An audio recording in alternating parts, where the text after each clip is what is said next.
and let me know, but otherwise, let's all mute ourselves so that there's no feedback on here. I can actually go ahead and get started.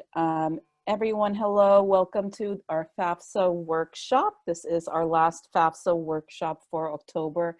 We will hold some additional workshops right before the March 2 priority deadline for financial aid applications. So definitely keep a lookout for that. So let's go ahead and get started. Actually, Rachel, you can ask your questions under the Q&A. I see that your question was on the chat. So please definitely ask the question on the Q&A, but keep it general. If you have a confidential, situation that you want to keep private, reach out to us. I'll show you our contact information shortly. But yes, a couple of housekeeping information, everyone. Please focus on the Q&A section when it comes to asking your questions. Our team is here to help you, but we're only going to be looking at the Q&A section. It's a little hard to keep track of all of the questions in the chat, so make sure that you're putting it on the Q&A. If you have personal information that you would like to have addressed, a personal situation that you would like to have addressed, please email us or call us at this with this contact information here. Let's get started. Oops, sorry, I think. Okay, so again, no personal information on chat. Please keep questions general. For help with specific questions, email this email address, finaid@csueastbay.edu, or call us at 510-885-2784. We're open between Monday through Thursday on our phone lines, 10 a.m. to 3 p.m. You can also come and drop by to meet with a financial aid counselor between Monday and Friday, 8:30 a.m. to 3 p.m. We're located on the first floor at the Enrollment Information Center. So a few things that I wanted to give you. The deadlines to submit the FAFSA application is March 2. So make sure that if you are applying for the fall 2021, spring 2022 academic year, that you submit your FAFSA by March 2. There are two deadlines to this. One is the priority deadline for CSU East Bay specific scholarships. The State University grant requires that you submit this FAFSA March 2 or earlier because the funding is very limited, as well as the federal work study fund. So make sure that you have it on file. Another deadline that I wanted to bring up is the Pioneer Scholarship application. The portal is actually, apologies, this date is November 2, but it may be that we will have to push this November 9. So please, keep track of this on our announcement page. In our webpage, you'll be able to see the exact date as to when the Pioneer Scholarship portal will come live. It was originally planned for November 2, but it may be pushed to November 9 for this week, to give us a little bit more time to make sure that all of the information and the scholarships available to use is on the database. Excuse me. So another important web page here, everybody who may qualify for the Cal Grant, the state residents, the California state residents, I would urge you to create an account with my grant, with the California Student Aid Commission. The website is here. Excuse me, the link is here. Oftentimes what happens is that students who are recipients of the Cal Grant are notified of requests for additional information from the California Student Aid Commission. This is not something that we are aware of until later on in the semester. And so if you want to make sure that your aid is available on time and by the payment billing deadline, you want to make sure that all of the information that CSAC needs is submitted by you, okay? Another thing that you want to make sure of is that if you're flagged for verification by the state or the federal department, we will notify you via email about this. So please add us on your list of safe, senders and not spam on your email, so that you are able to see all of our notifications from the Financial Aid Office. All right, so let's get started. So the first step to applying for a FAFSA to the FAFSA is to create an FSA ID. Now, if you are considered a dependent student, your parents will also have to sign the FAFSA application, which does require that they also create an FSA ID. So make sure that you have this. You want to sign into studentaid.gov. Go to that website to create one if you don't already have it. You can also come to this website to reset your password if you'd forgotten about it. The thing with the FAFSA is that you have to submit it each year. But if you don't remember your password or anything, you're going to need to reset it in order to complete that FAFSA application for the upcoming academic year. Now, remember, for those students who are starting in the spring term is actually the part of the 2020-2021 school year. So let me show you here. You're going to get to this screen right here that you see. You're going to be given an option of either completing the 2021-2022 FAFSA or the 2020-2021 FAFSA application. So if you are starting your term in the spring 2021 semester, you want to make sure that your 2020-2021 FAFSA application is submitted. For those students who are starting in the fall 2021, or for the current students who are renewing their FAFSA application, you want to make sure that you are clicking on the 2021-2022 FAFSA. Okay. Now, once you are able to sign in and you choose the academic year that you want to submit your FAFSA to, they're going to ask you to create a save key. What's a save key? A save key is essentially a placeholder for you, where when you sign in and you enter your save key, it'll bring you back to where you last left the FAFSA application. It's quite a long application process, and sometimes you have to step away from the computer and come back, or you need to go to your parents to get additional information. This will allow you to be able to do that and save the information that you have submitted so far. Okay. So some information on here that it'll bring you to the different, you can get help in submitting your FAFSA application, some information on how long it takes to complete the application. I would give yourself at least 2 hours to do that. It doesn't necessarily take that long, especially for those students who are continuing. I'm sure you're very used to this by now, but because you are, looking at tax information and all of that, especially for those who have to manually input your parents and your own income information, it can take some time to do that. Information about whether or not you can save your FAFSA, we already just talked about that on the creating the save key. Documents that you need to complete the FAFSA. So the documents that you actually need to complete, the most important ones are your tax returns. So if you, for example, filed taxes in 2019 and your parents filed taxes in 2019, you are going to need your 2019 tax returns. So you should have that on file now. The deadline to file your taxes was back in, I think, was it April, I believe?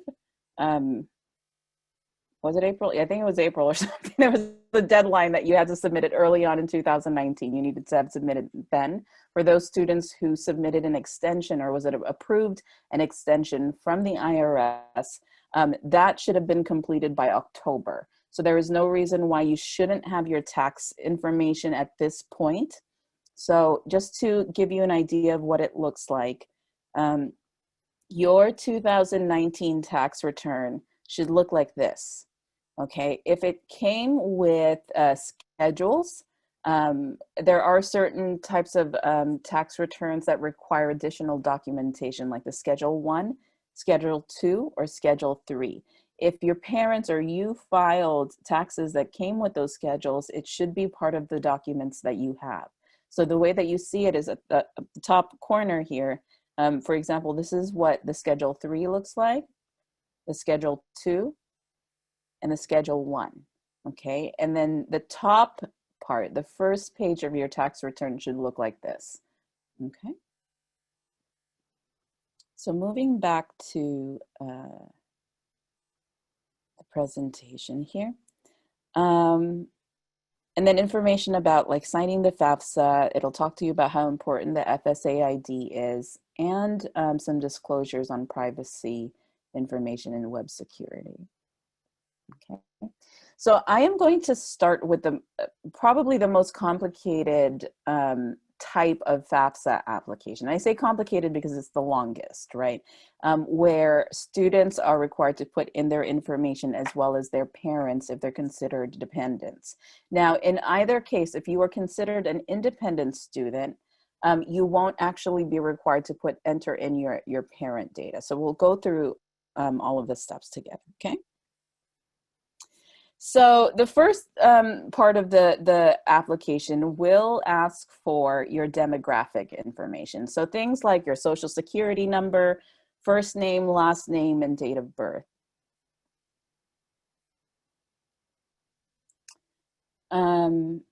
Let's see, it'll ask you for your email address. What I would suggest that you do is include your personal email address.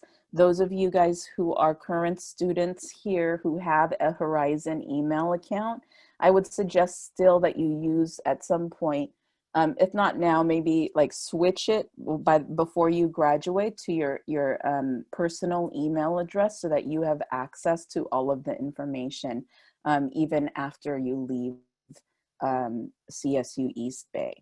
Okay, so your home phone number, and then your permanent mailing address. Again, you want to put in your permanent mailing address and not your on-campus mailing address.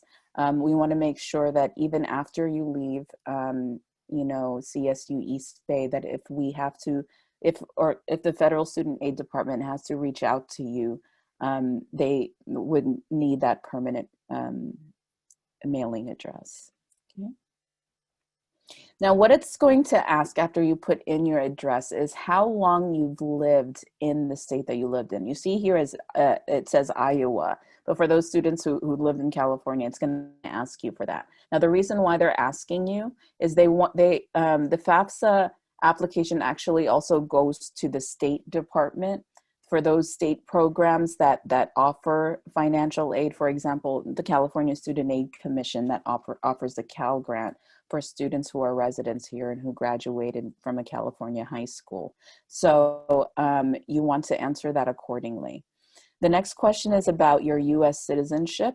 So as you know, for those students who, the students who are eligible to submit a FAFSA application must be US citizens or eligible non-citizens. So what's an eligible non-citizen? That means, for example, you have to be a permanent resident here, at which point, if you are a permanent resident, the FAFSA application is going to ask for your alien registration card, your permanent residency card information, okay? So in submitting this, they will, you'll also receive a note to show you know, you're eligible to transfer your FAFSA information into the Iowa or the State Department's application portal. Just a notification that this is going to be shared to the State Department for you to be considered for additional state aid. Okay. So now I know that some of these questions are pretty redundant. They'll ask you, you know, for general information on here, and it kind of gets boring afterwards, but I just want you to be aware that all of these questions are very important when it comes to determining your eligibility. For example, if you don't put that you have completed high school, when we receive your FAFSA application, it's going to be flagged saying that this is a student who does not have the ability to benefit for federal aid, and then we would not be able to provide you with your financial aid, right? So we want to make sure that you fill in as much as possible all of the questions here, so that we can verify that you are actually eligible for federal aid. The FAFSA application is actually connected to a number of government agencies, one of which is the Social Security Department, the Department of Homeland Security, just all kinds of selective service and all of that data systems, the IRS. So in submitting this application, you're actually going to be going through quite a few review processes, which will flag your application if there's a discrepancy in the information that you provide. So you want to make sure that it's as accurate as possible, okay? So will you have your first bachelor's degree before the beginning of 2021, or before you begin the 2021 school year? This one actually is it's a little typo from the feds, I guess. This is supposed to be, oh no, it's not. It's for your high school information. Let me move on. I'm so sorry about that. One important question on this is that, are you interested in being considered for work study? Now, if you put no on here, we will not be awarding you federal work study funds. Federal work study funds is not the same essentially as the scholarships that you would receive, in that this funding doesn't apply automatically to your account. What you're actually being given is a budget of how much you are allowed to earn in federal work study funds within the academic year. So if you say yes on here, you would be considered for federal work study.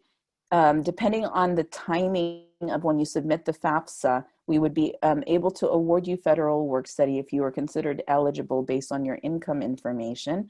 But you have to look for a job, right? So you have to look for a job on campus or one of our off-campus partners, and you have to go through the hiring process. So once you're done with all of that, you would get paid via paycheck, at which point it would be your choice on what components of the cost of attendance you would like to spend that money on.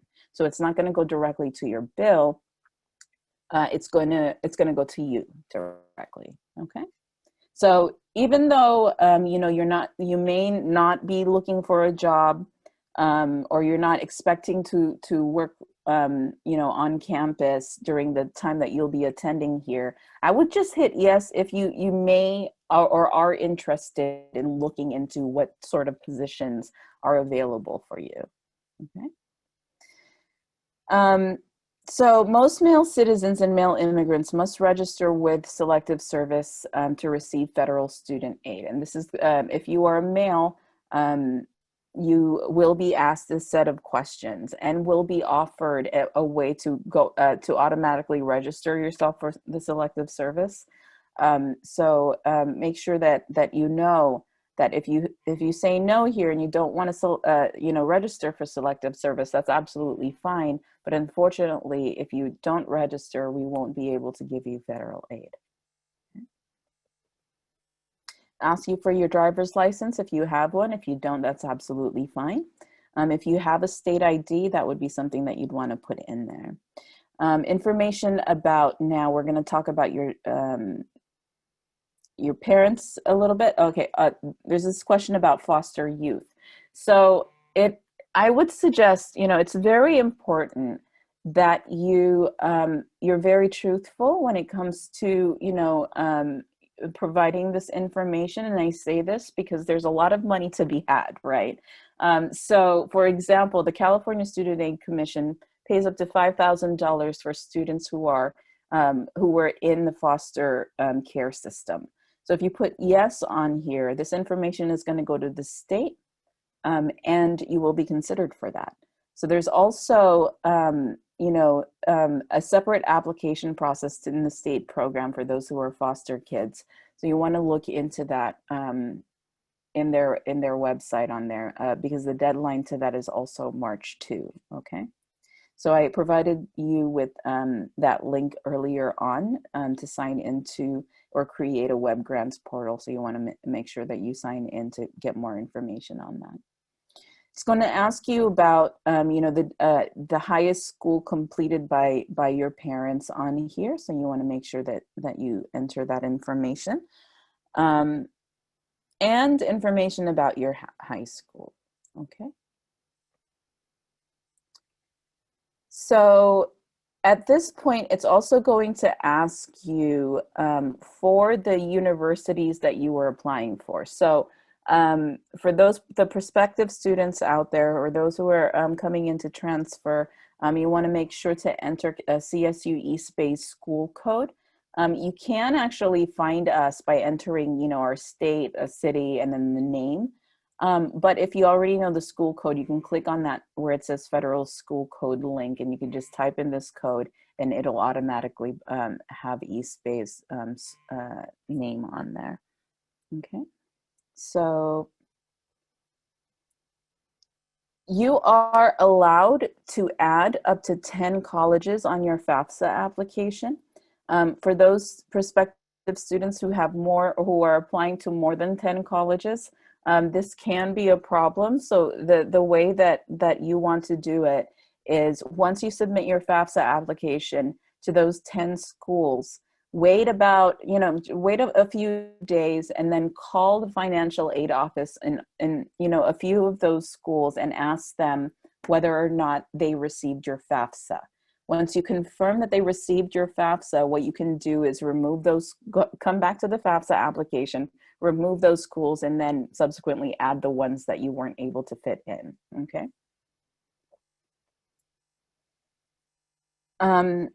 Okay, so it's also going to ask you whether you are planning to live with your parent, whether you're planning to live on campus, or whether you're planning on living off campus, but not with your parents. Okay, so why this is important is that it actually sets a maximum amount for you in cost of attendance, right? So the cost of attending school when you're living with your parent is very different from the cost of attending school if you were living on campus. So it's the cost of attendance that actually sets the maximum for us financial aid administrators to provide you with financial aid. So we are not allowed to provide you with financial aid that is in excess of your cost of attendance, and your answer to this actually determines that factor, okay? All right, so it's going to start asking you with asking you with questions about your dependency status. Now, this is going to determine whether or not they're going to ask you about your parent information. So super important that you enter this accordingly. Okay, so what is your marital status as of today?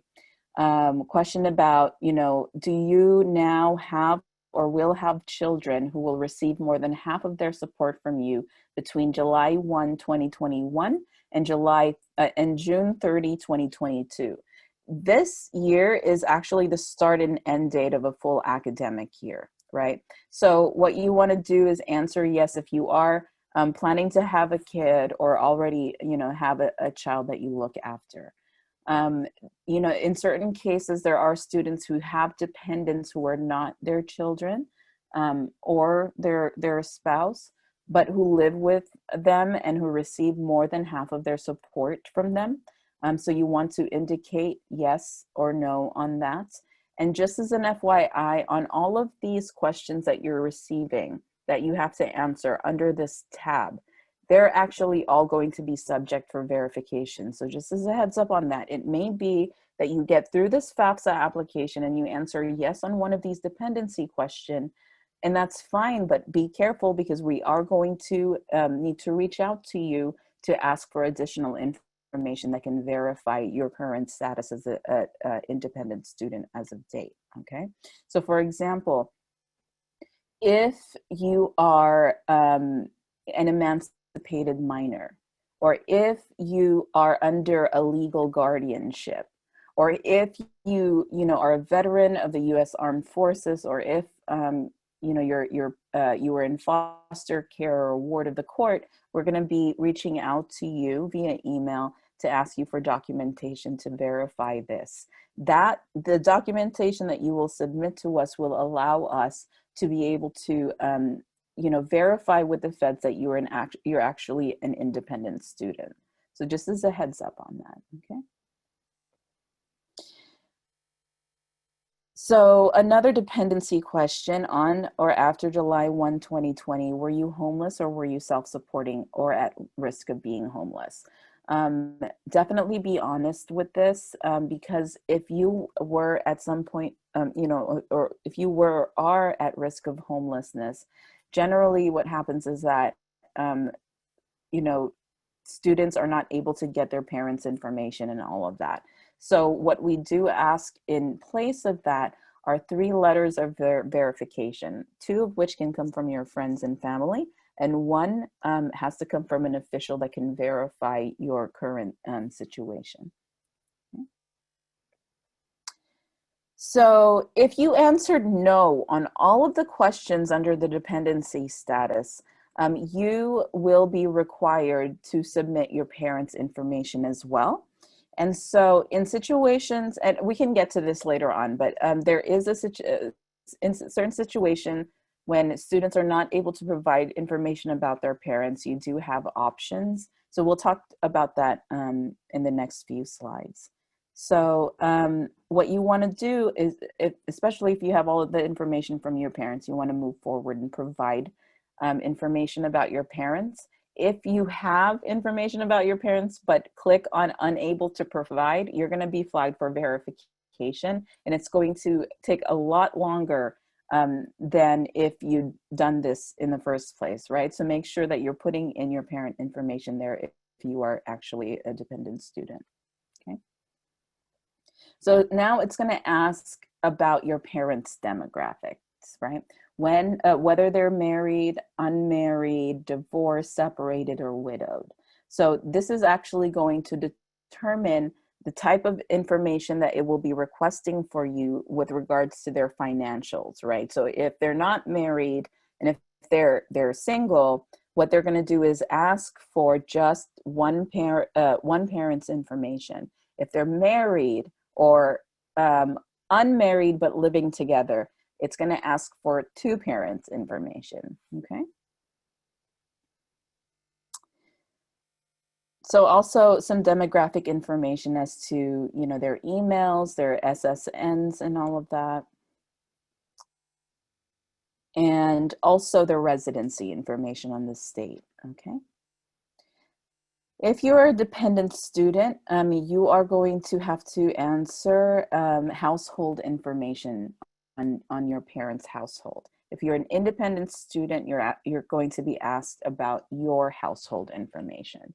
So in this particular case, it asks you how many people essentially live in your parents' household and are being supported by your parents with more than half of their living expenses, right?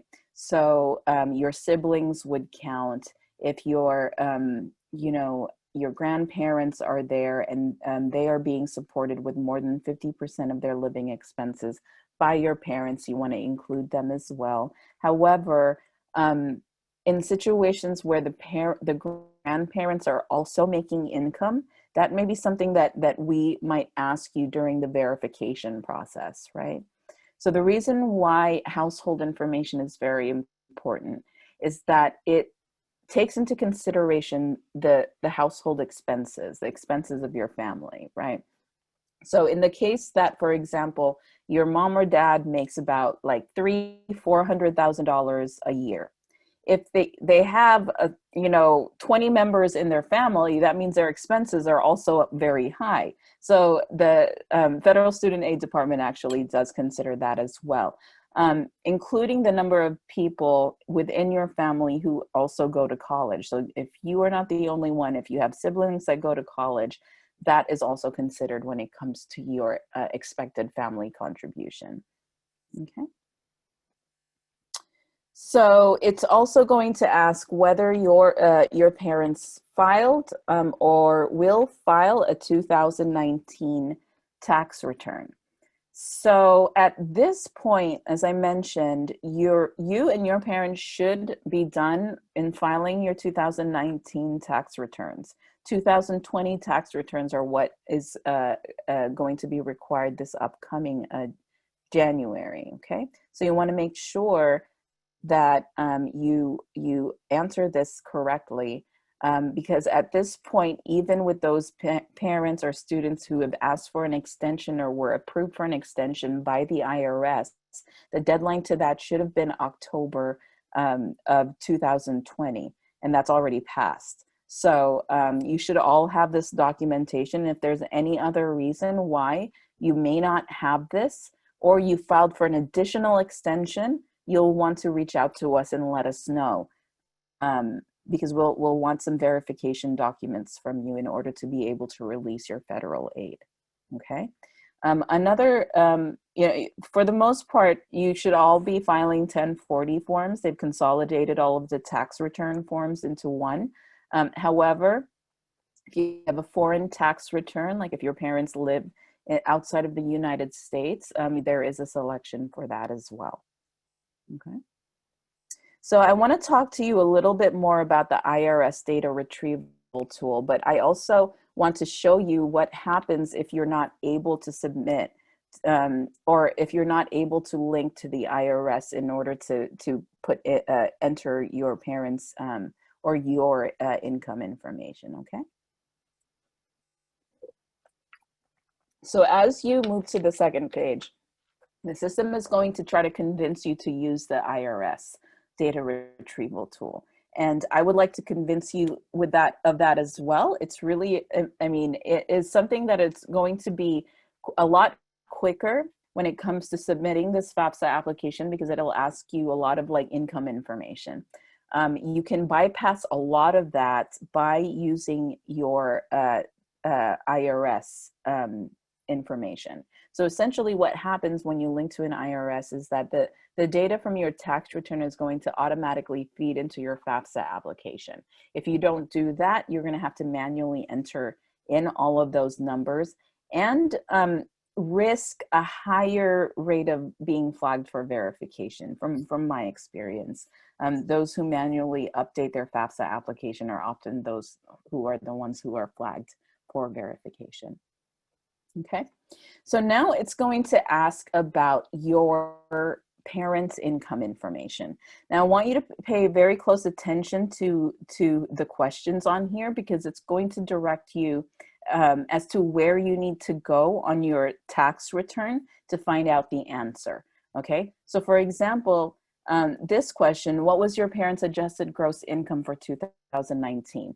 This amount is found on IRS Form 1040, line 8B. So if I go to the IRS 1040, and if I go to line 8B, this number on this end, oops, sorry, highlighted too much. This corresponding number is going to be the amount that you'll want to enter into your FAFSA application, okay?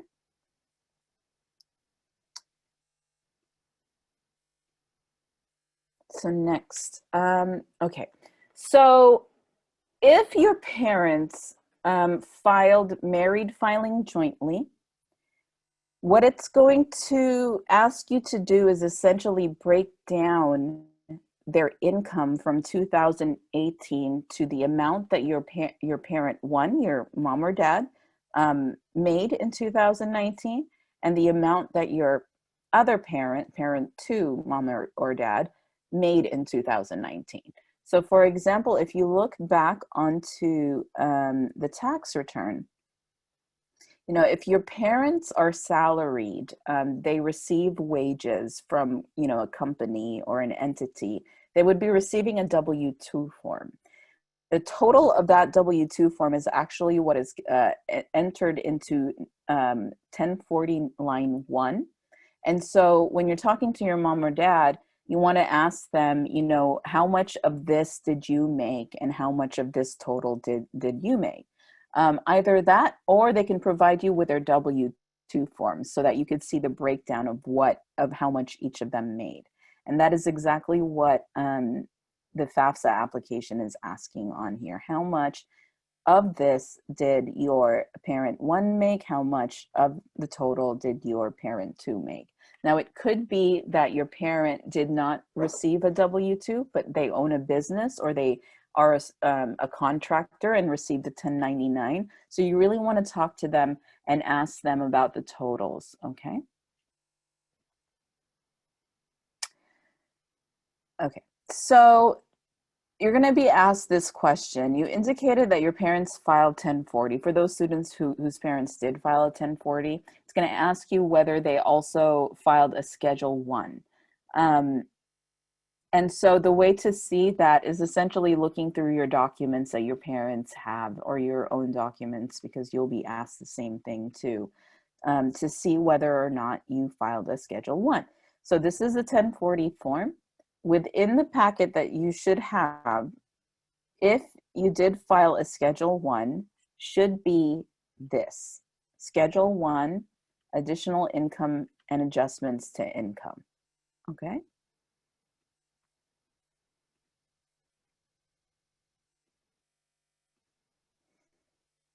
All right. And so it is also going to ask whether or not your parents are dislocated workers. Now, what does that mean? It means they don't have an income source, right? They've been laid off, they don't have a job. And so what you want to do is that if they are dislocated, you want to put a yes on there as an indicator that while 2019 was probably a year where, you know, you had income, it may be different now. And in fact, you know, if your parents' income have changed since 2019 drastically, like if they lost their income, they had a reduction of income, they were laid off and all of that, you are most welcome to reach out to us to see if we can recalculate your FAFSA after it's submitted. Okay, so very important thing here. We are not able to recalculate your FAFSA until you actually send it to us, one, and that you have been given an initial award. Okay, so wait until you receive your award to reach out to us to appeal it. So when you're appealing, you should already have an initial financial aid package. Okay. Other questions include, you know, whether or not you receive federal benefits. This actually is very important when submitting the FAFSA. It determines your need-based eligibility as well. When you are a dislocated worker, and if, you know, like if you are a dislocated worker, if you receive benefits from the federal government, there is a simplified path where they would skip on, you know, some remaining questions that would not be necessary if you are not working right now, right? So it'll skip on the asset information, skip on some income information that they would ask of you had you been working and had you not been on benefits. Okay, so next question. Again, everything can be found for the most part on your 1040. Okay, so enter the amount of your parents' income tax for 2019. This is the total amount of IRS form 1040 line 14 minus schedule 2 line 2. So if I look at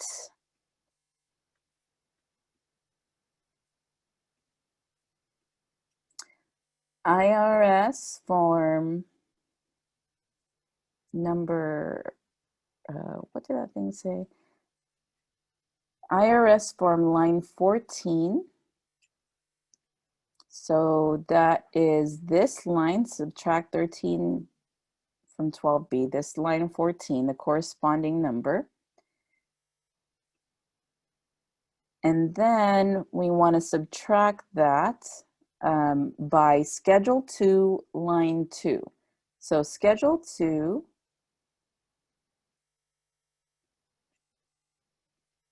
would be this schedule and line 2, right? And so what happens if you don't have a schedule 2? That's absolutely fine. You don't need a schedule 2. That number would be a 0, right? So for example, if your line 14 is through $2,000, for example, and you don't have a schedule 2 or a line 2, or your line 2 is 0, but you have a schedule 2, then your number then is $2,000. Okay.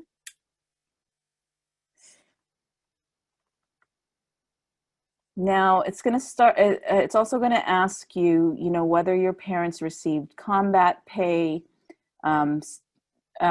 and all of that, and you want to make sure that you add that on there. That's also located on your 1040. Your student college grant and scholarship aid reported to the IRS in your parents' income. Now, what does this mean, and how do you know whether your scholarship was taxed? Very important thing to note is that in your tax return, under wages, if you received scholarships that were taxed, there should be an indicator where you see this dotted line. It would actually indicate that this was a scholarship, okay? And you would see that on your W-2 as well, or the tax statement that you received from Student Financial Services, okay? If you are still not sure about this, what you can do is reach out to Student Financial Services to inquire as to whether the scholarships that you received were taxable. Okay. So did your parents have any of the following items? This is additional financial information that isn't actually found on the tax return. Okay, for example, child support that your parents paid because of a divorce or separation, earnings from work under a co-op, taxable earnings from need-based employment programs such as federal work study. Now, federal work study, you actually do receive a W-2, but you, for the most part, the total income that you receive does not require you to file taxes. So this might be a thing that you might receive in the form of a W-2. Okay, parents' untaxed income. So other forms of income has to also be noted on the FAFSA, because essentially the FAFSA application is a calculator as on how much the family can afford given their current financial circumstances towards the cost of attendance, right? So child support received for all children, housing allowances, payments to tax deferred pension. Now, you actually see this on the W-2 form, so you want to make sure that you're asking your parents for these forms. And remember to take note on all of what is asking you, because this has the information on where you're looking for when it comes to the answers to the question. So for example, it's telling you W-2 form, box 12A through 12D. So you want to look at their W-2 form and to look for those codes on there and enter the amount, okay?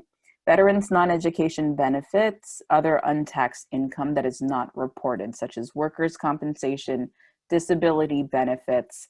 You know, you mowed a lawn one summer for every day, and your neighbor gave you that money to pay for college. That's where you put that on there, okay? Even if you didn't file taxes on there.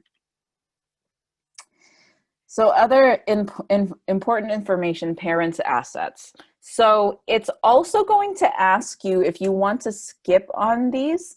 And what I would urge you to do is only do that if you don't have assets, right? But if you do, if, for example, you were chosen for verification and your tax return transcript is something that we will be asking from you during that verification process.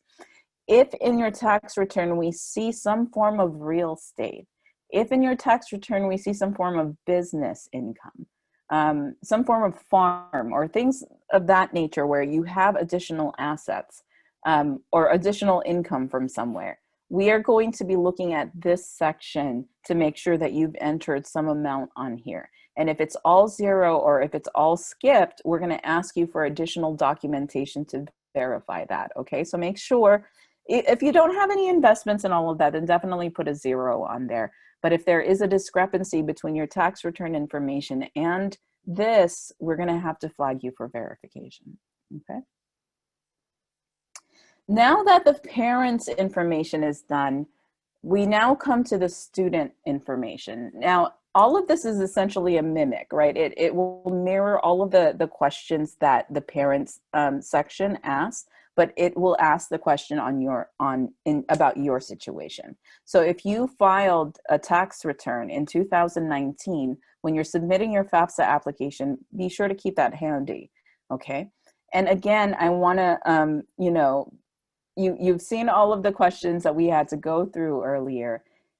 If you are able to link to the IRS, you are able to skip on a lot of those questions, you guys. So make sure that if you're able to do that, do it, okay? Because you can avoid a lot of, manual mistakes.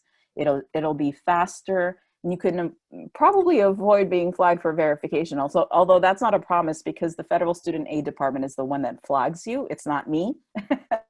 So just make sure that you're very accurate in all the information that you submit, and try to submit it through the link of the IRS. Okay. Now, I don't think that this is something that we went over, but just to make sure, for 2019, this question on here: what is your tax filing status according to your tax return? The parent section also will be asking that of you. And so how to find that out is actually at the very top of your tax return. You look at your tax return up here. Under filing status is where you put in, what their filing status is. So one of these would be checked if you submitted a tax return.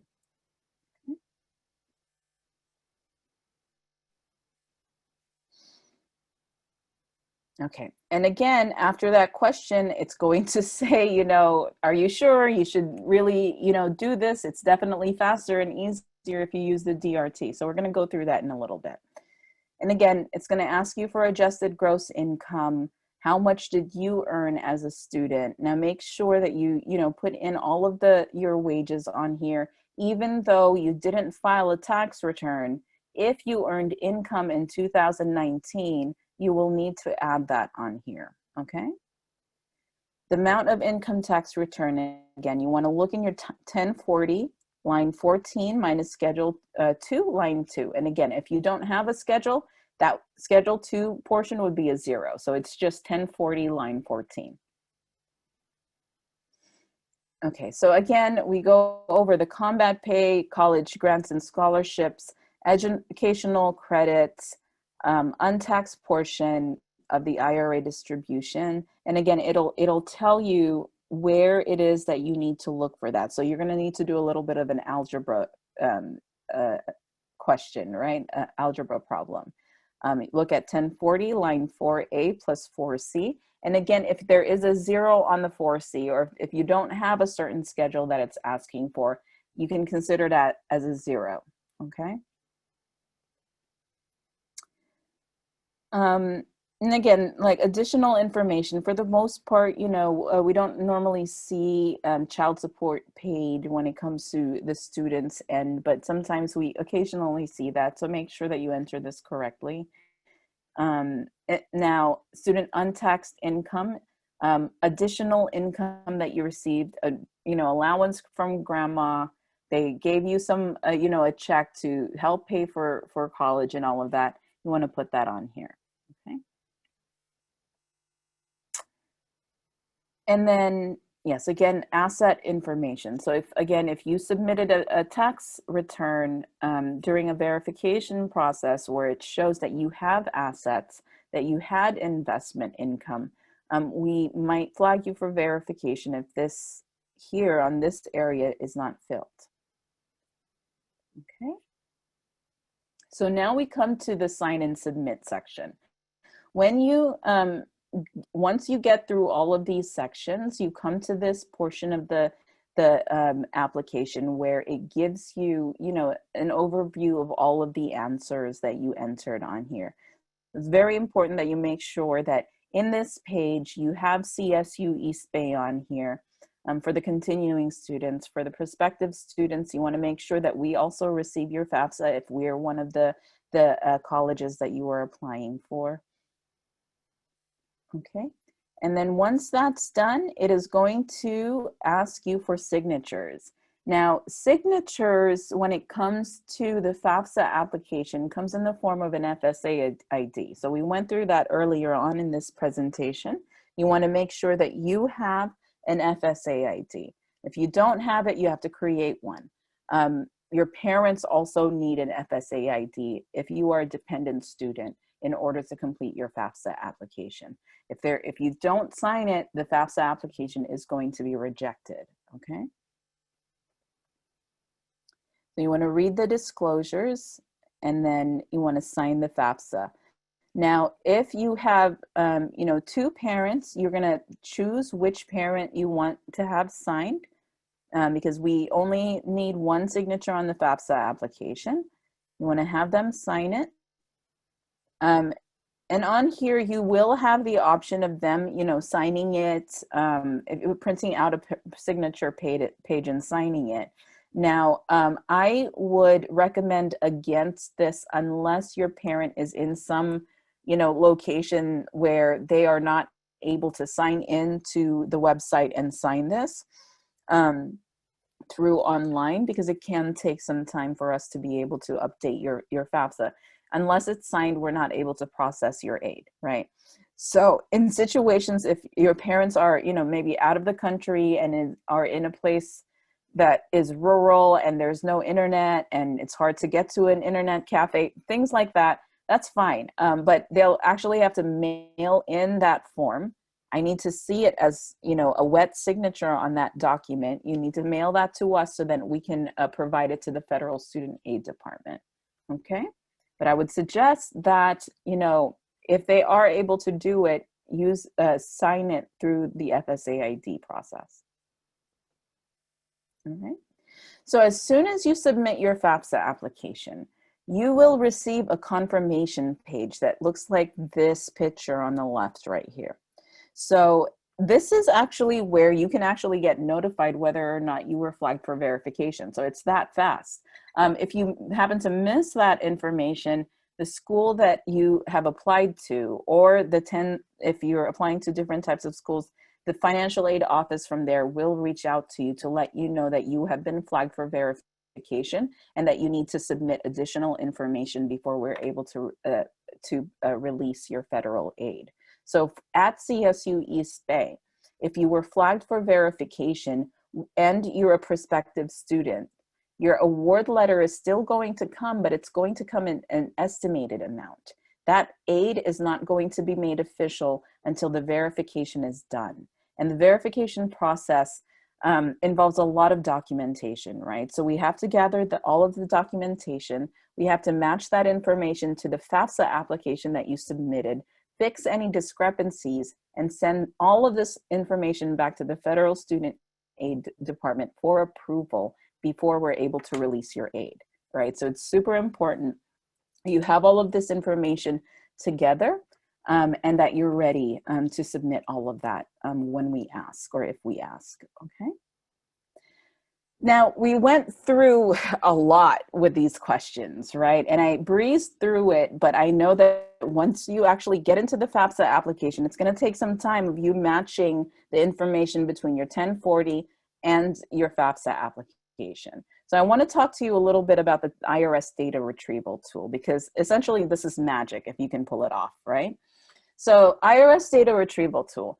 Remember that when you were submitting your information on the student financials or your parents' financials, there is a link to the IRS that you can click on that will bring you to the IRS portal. So make sure that when you're doing this, that you have your parents or your 1040, your tax return information in hand, all right?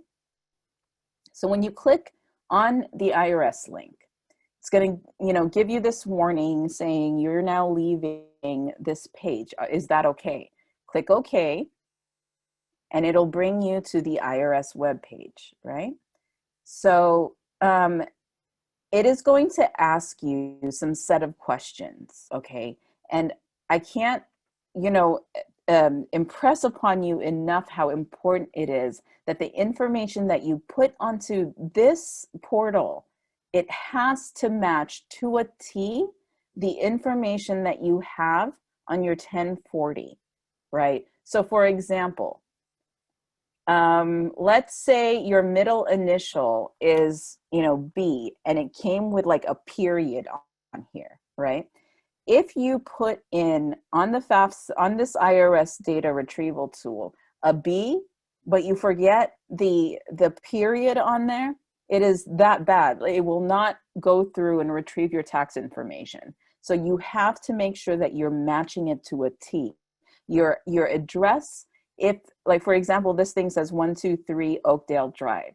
If you say 123 Oakdale DRIVE, it is not going to match with your tax return, and the IRS is not going to be able to provide that information to the FAFSA. So it's very, very important that you match it with your tax, your 1040. If your permanent address, if you live somewhere else now that and you don't live in the address that is noted on your 1040, you still want to put in that address from the 1040 form. So they're very serious, guys. You want to make sure that it's all according to that information. Okay. So after you're done completing this information, you want to hit submit, and you will be brought to this screen. So this screen will ask for your permission to transfer your tax information to your FAFSA form. So you want to put in that you want to check on the top form where it says transfer my tax information into the FAFSA form, and then hit transfer now. Okay. So what happens after that is that the IRS is going to bring you back, or the page is going to bring you back to the FAFSA application. And now you'll be able to see here, for example, what was your adjusted gross income for 2019? It is no longer asking you to check your 1040 form line 14 minus whatever. It's actually saying it's transferred from the IRS, and you don't need to answer any further questions on this page, right? So you want to hit next. And so you'll be able to see which ones were transferred from the IRS. So you're essentially skipping a lot of these questions here. Okay. Yes, there are certain ones that won't be transferred from the IRS because they're not reported to on your tax return. So those you still have to manually do. But it literally saves so much time. Okay. So now we're back to the signature page and all of that. And you want to make sure that you're receiving your confirmation page. So a telltale sign that something is wrong is that if you submit your FAFSA application and you don't receive a confirmation page, you want to make sure that you sign back into studentaid.gov to see what's wrong. Okay. So we talked a little bit about, you know, getting federal benefits and all of that, and wanting to skip, or being able to skip on a few of the asset questions. The reason why that is because with students who are, you know, low income and their families are low income, or the parents who are dislocated, don't have a job at this point, you are able to skip a lot of the questions that don't pertain to you. The Auto Zero EFC will look at certain indicators on your FAFSA information to see whether they can just deem you as somebody who is eligible for the maximum amount of financial aid, right? And so in doing that, you know, if you didn't file your income taxes because you were not required to, given the amount of income that you made in 2019, you may qualify for that. But remember, go through the application process and answer as accurately as possible. If you are qualified for that, the system will do that for you. Okay. So special circumstances, impact of not providing parent information. So as you remembered earlier, the application process, during the application process, it asks you whether you have information about your parents, right? So in situations where the parent refuses to sign a FAFSA application or provide information to their child, the student, of their income information, if that student is a dependent, we can override that to a point where, you know, we won't ask you for that information if they sign a form. However, you will not be receiving any need-based financial aid. Now, what that means is that you are foregoing a Pell Grant. You are foregoing Cal grants, you're foregoing a state university grant.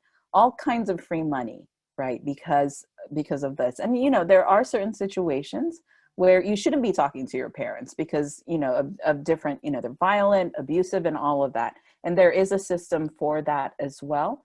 But in this case, if your parent is very present, but they don't want to sign it for one reason or another, unfortunately, you will not be eligible for any need-based aid. And the only aid that you will be receiving is the unsubsidized loan. So for students who are in that situation, what I would suggest is that you reach out to us first to discuss your additional options, okay? All right.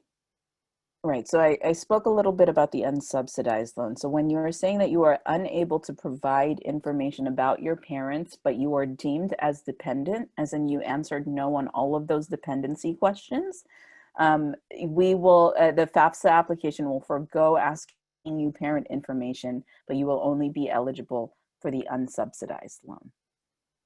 Okay. So homeless circumstance, I wanted to go back a little bit in this situation. So for students who should not be with their parents, right? Like, or for students whose both parents were deceased or come from, you know, abusive households where you shouldn't be, you know, involved in your parents' lives and all of that. You want to select yes on here, but also I would urge you to reach out to us once you submit your FAFSA, because there are additional steps that we need to take in order for us to be able to release your financial aid. For example, we will need a few documentation from you in order to verify this and submit it back to the Federal Student Aid Department for approval of your federal aid. Okay. And so in answering yes on certain questions, again, like I said, it's going to forego or override the parent information. It's not going to ask you about your parents' information, but it will ask you of your information and your household size.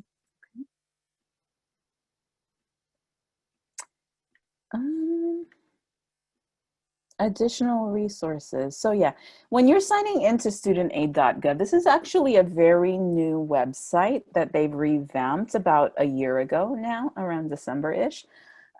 This is where you can find out about a lot of things, right? So in March, for the 2021-2022 school year, we'll be sending out award letters to you beginning between mid-March and early April.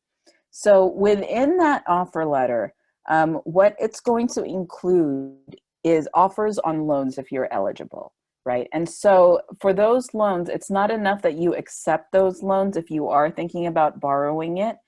We also need for you to go through a couple of things online, right? So we have to make sure, it's important that we make sure that you know what you're getting into when it comes to those loans.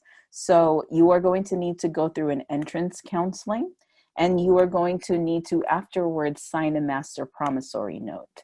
Both of these documents, both the entrance counseling program and the master promissory note, can be found on studentaid.gov now. Okay, this is not a form that you submit to us. It's something that you have to submit to the Federal Student Aid Department. Those forms are then, that information is then going to be transmitted back to our system at East Bay that will then verify whether we can actually release the loans that you have borrowed. Okay, so you have to go through both of those application processes in order to be able to get the loans that you've been offered. For those students who are dependents and who have parents who would like to borrow Parent Plus loans on their behalf, the parents can actually sign into studentaid.gov to complete a PLUS loan application on their behalf as well. Okay, so everything can be found here.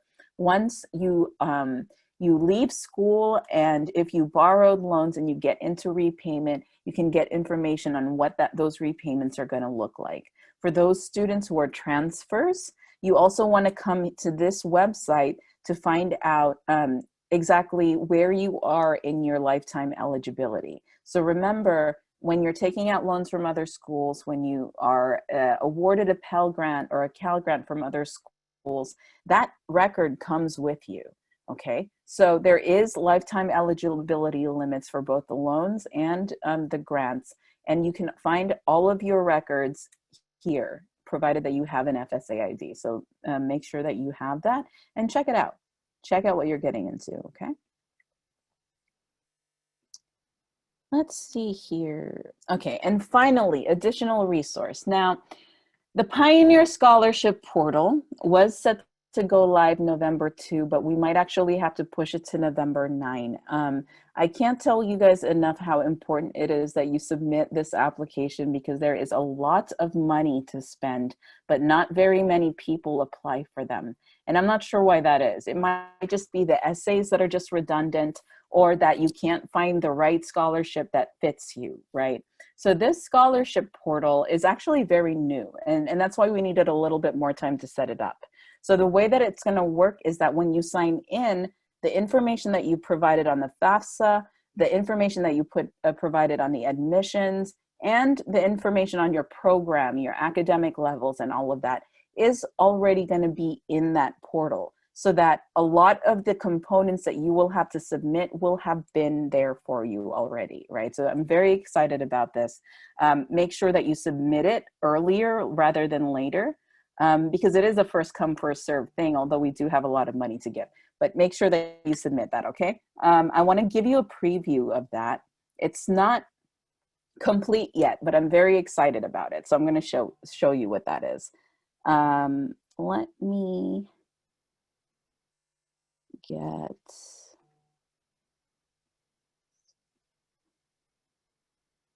Okay.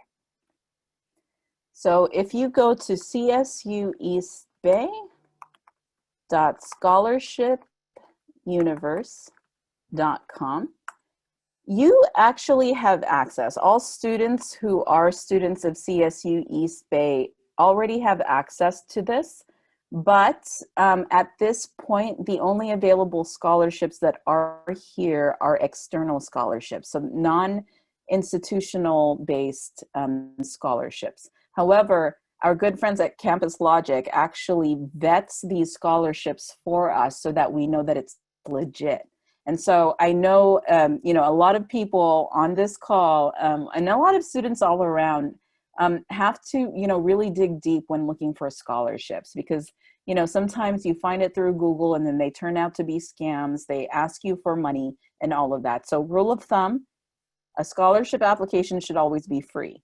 Okay, if they start asking you for money or membership and all of that, don't apply for it. Okay, I would rather that you come to here. Okay. So the way that this works is that once you sign in using your CSU credentials. So the same net ID that you have, that you sign in through your MyCSU East Bay, you use that to sign into Scholarship Universe. So essentially, once you sign in, it'll ask you for a few questions, right? So as you sign in, the data in the back end is matching up your data in our student information system that has your FAFSA application and pretty much all of the information on your academics that we need, right? So, but you do have to answer a few things. Now, I'd like for you to keep your eyes on this area where it says matches right here. Now, as I submit information, you know, ethnicity and all of that, gender,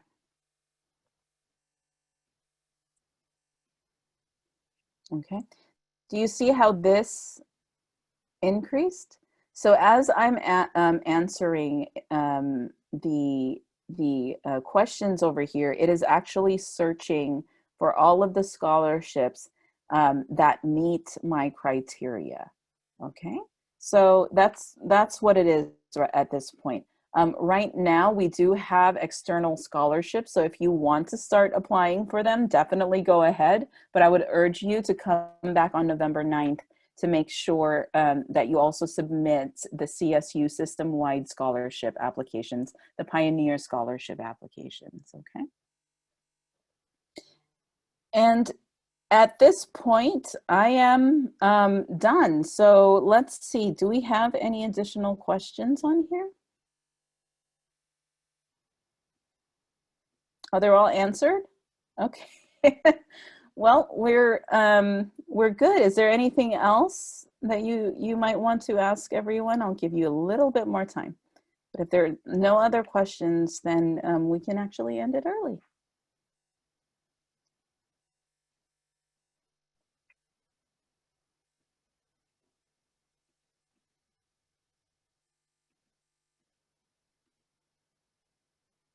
Oh, here it is. I can just answer them live. Jasmine Mathis, what was the name of the website for the scholarships? Yes, ma'am. It is csueastbay.scholarshipuniverse.com. Okay. Is there a way of getting full information about what is owed? What is owed as far as your bill? You want to go to student finance at csueastbay.edu. Answer that. If I was chosen for verification this year, will I be chosen again? Erica, yes, or you may be chosen for verification. The reality is that the financial aid office doesn't choose you for verification, and really, what the feds say is that they randomly choose students for verification just to make sure that there's quality control. However, I have seen a lot of times, if you are chosen for verification one year, you likely are going to get chosen for verification in the next year. So definitely get all of your documents ready to go for when we ask you for them. Okay. Does FAFSA have to be paid back? Patrick, very good question. So the FAFSA application in itself is free, but if you are offered a loan that you decide to use once we offer it to you, that has to definitely be paid back. But check out studentaid.gov to learn more about those loans. Okay. Tammy, is there a way to review this video? Yes, definitely. We will follow up with everybody who is registered with a link to this video. And so, yes, you will be notified with a link. Justine, if we file as independent student, by when will the university reach out to us as to follow up? So we will be reaching out to you.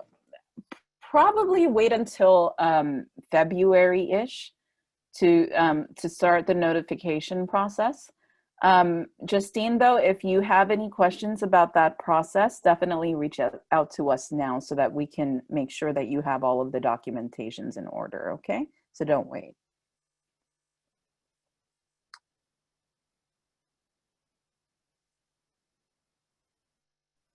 So anonymous attendee asks, when receiving Cal Grants in particular, the unsubsidized loans, where do we pay them? So you are going to be given a loan servicer. The loan servicer, during the point of repayment, will start reaching out to you with the information that you need to repay them. The Cal Grants is free money, so you don't have to pay it back, and that's from the California Student Aid Department.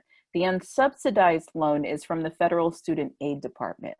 So once you are done with the entrance counseling, you've submitted your master prom note, and the money is dispersed to your account, you will be contacted by one of the federal servicers that are assigned to your loan. Okay. So to clarify, the Pioneer Scholarship Portal will be live November 9. We're pushing that a little bit by 1 week, but it's due March 2. The FAFSA is also due March 2. And yes, the recording is going to be shared with everyone. You're most welcome. Okay, so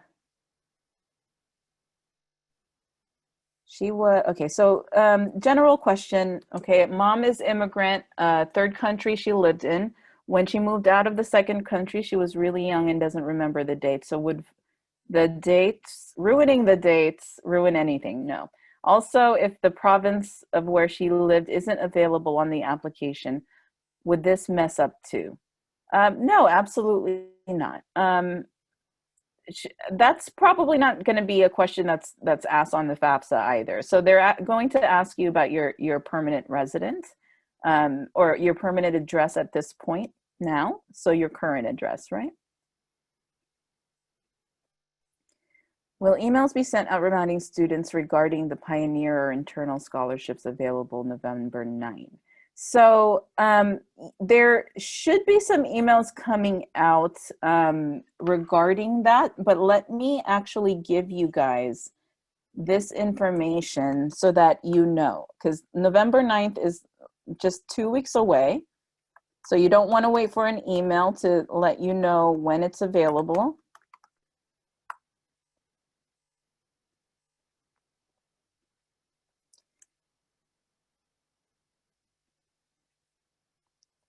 I will post this on the chat, okay?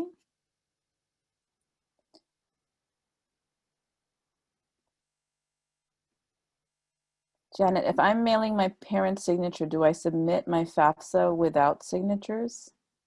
Yes, ma'am, you want to submit that if you're mailing the signature to us, okay? What if the only form you have from is the 1040 and not the other forms? And that's absolutely fine. You don't need other schedules. Have those schedules with you if you did have them, right? So it's going to ask you for schedules, but if that doesn't apply to you, that's fine. Do I have to agree on giving information? Unfortunately, if you are wanting to receive federal aid and you are a male, you do need to register for selective service. All right. Great questions. All right. Well, if that's it, then we can actually go ahead and end this. Oh, one more question. Do females have to apply for selective service? Jennifer, no. You don't have to apply for selective service as a female. It's only the males.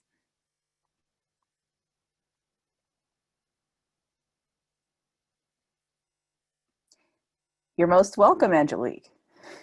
Great question, too. All right, amazing question. You are very welcome. Okay, do I put FAFSA renewal or start new FAFSA? So Naomi, if you are a first-time FAFSA filer, you want to start a new FAFSA. But if you are a continuing student and you're just renewing it, you want to renew the FAFSA.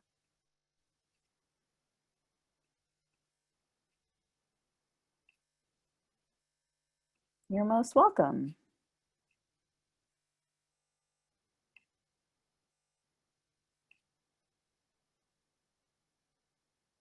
All right. Any other questions, everyone? Okay. Well, if you think of something, oh, I had a partial FAFSA completion, but never filed it. Should I start again? You don't want to start it again. So at this point, you should have it saved on your application, William. So go back to studentaid.gov. You should have that application, but I would submit it if you have not received your financial aid just yet, right? You want to file it.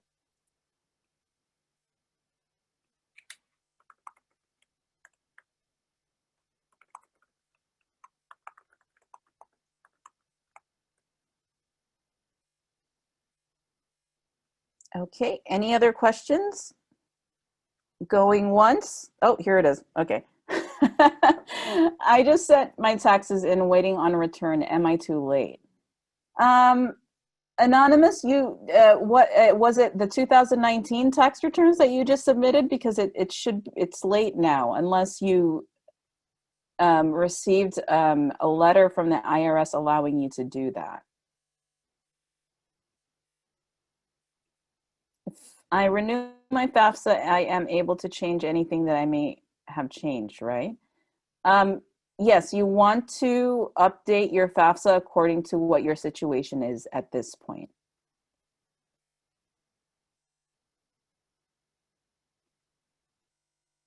Okay. I don't want to close this if there's more questions. So I'm kind of on edge, you guys. So any other questions at all? Going once, going twice. All right, so I'm going to go ahead and enter our address on here, our email address, everyone. Thank you so much for joining us today. Again, let this not be the end of your questions. If you have any more, please reach out to us. Our email is written right there. Thank you so much for joining us, and I hope that you have a great rest of your day. Thank you. Bye-bye.